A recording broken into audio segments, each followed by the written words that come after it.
मंडळी, कुठलीही ऐतिहासिक मालिका बनवायची झाली, ऐतिहासिक सिनेमा बनवायचा झाला तर त्या काळाचा मोठा अभ्यास असतो. जसं की याही मालिकेमध्ये त्या काळचे कपडे, त्या काळचं शस्त्रास्त्र, बऱ्याच गोष्टींचा अभ्यास करणं गरजेचं असतं. आणि या शस्त्रांचा अभ्यास ज्यांनी केलेला आहे त्यांना आता या मंचावरती मी आमंत्रित करणार आहे. या मालिकेतली साहस दृश्य चित्रित करताना जी तलवारबाजी आहे त्यासाठी त्यांची फार मोठी मदत होते. जोरदार टाळ्या झाल्या पाहिजेत विजय माने यांच्यासाठी.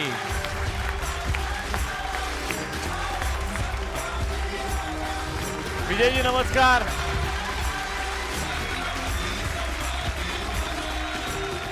या व्यक्तीला पट्टा चालवताना पाहणं एक पर्वणी असते. वा वा वा वा वा. आम्हाला आज या मंचावरती जर काही हा चमत्कार बघायला मिळाला तर आनंद होईल. जरूर सर.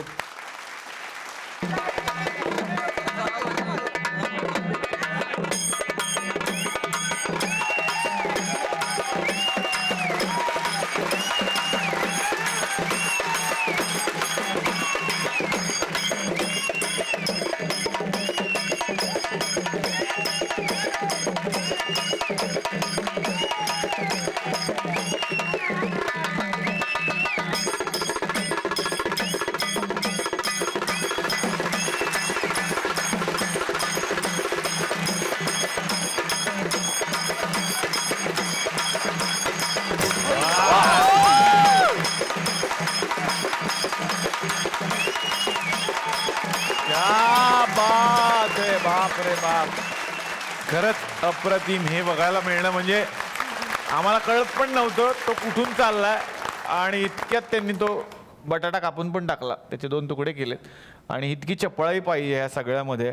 आणि अशी जर शस्त्र त्या काळात असतील तर काय शत्रू जवळ येणार त्या माणसाचे, मला सांगा. क्या बात आहे. वा वा. सरांसाठी एक जोरदार टाळ्या. तुम्ही आलात आणि महाराजांचा हा इतिहास या मंचावरती जागवलात त्याबद्दल मनापासून तुमचे आभार. Thank you so much. जोरदार टाळ्या.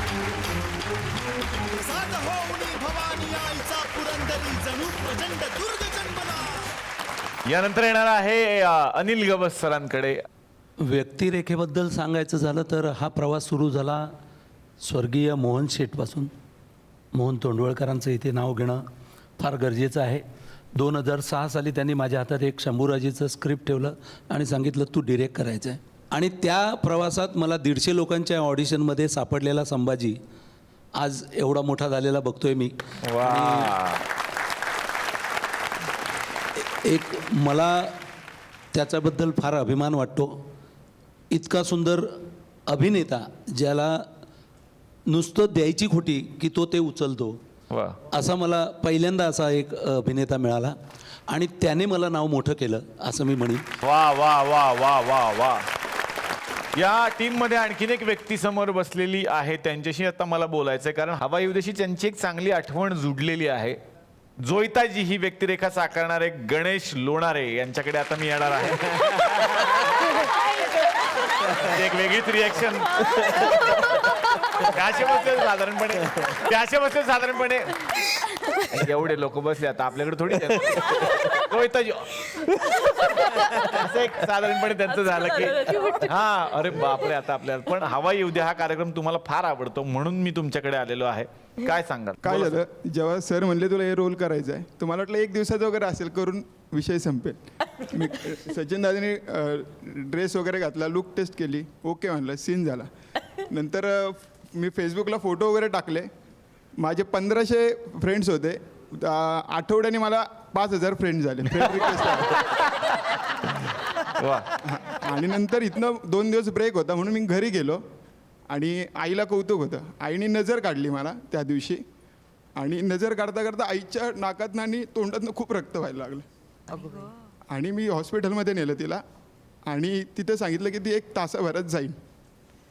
आणि मी तिथनं मोठ्या हॉस्पिटलमध्ये हलवलं तिला, पुणे हॉस्पिटलला. पुण्यातलं मोठं हॉस्पिटल आहे. तिथनं तिला ICUला टाकली आणि मी आईच्या रात्री पायापाशी बसलो. म्हणलं आई, माझं करिअर कुठंतरी चालू होतं अमोलदादांमुळे, तर प्लीज मला साथ दे. आणि मी काही दिवसांनी तुझ्यासाठी मी हवा येऊ देमध्ये येईन म्हटलं. आणि ती दुसऱ्या दिवशी एकदम व्यवस्थित झाली आणि ICUमधनं बाहेर आली.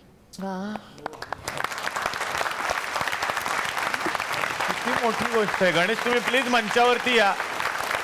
प्लीज तुम्ही या मंचावरती या. ही एवढी मोठी गोष्ट तुम्ही बोललात म्हणजे कार्यक्रम गेली 4.5 वर्ष सुरू आहे.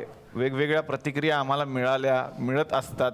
पण गणेश तुमच्या डोळ्यातली भावना सांगतेय की या मंचावरती आज तुम्ही उभं असणं, मला असं वाटतं की यामुळे आणखीन 100 वर्ष तुमच्या आईंचं आयुष्य वाढो. आई अजून पण झाडूचं काम करते आणि माझी लायकी नसते ना मी या स्टेजवर फक्त असं नाही गणेश तुम्ही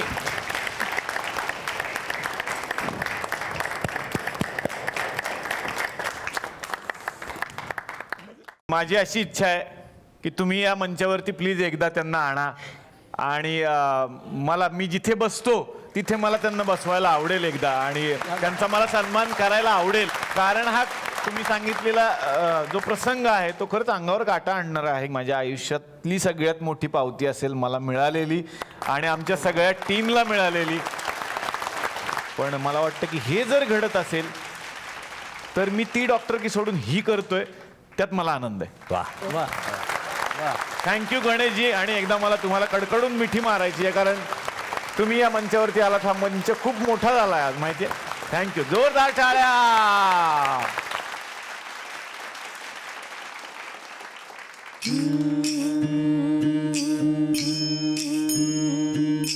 उन्हाळा अन पावसाळा, उन्हाळा अन पावसाळा स्वराज्याचा गारवा, जिजाऊच्या जीवावर नाही कोणाची परवा, जिजाऊच्या जीवावर नाही कोणाची परवा. आम्ही जिजाऊच्या मुली,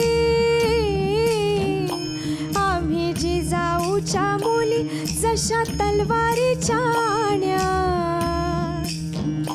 होईल तुझीच रे शोभा, बोल दुरून शहाण्या. उन्हाळा अन पावसाळा स्वराज्याचा गारवा, जिजाऊच्या जीवावर नाही कोणाची परवा, जिजाऊच्या जीवावर नाही कोणाची परवा, जिजाऊच्या जीवावर नाही कोणाची परवा.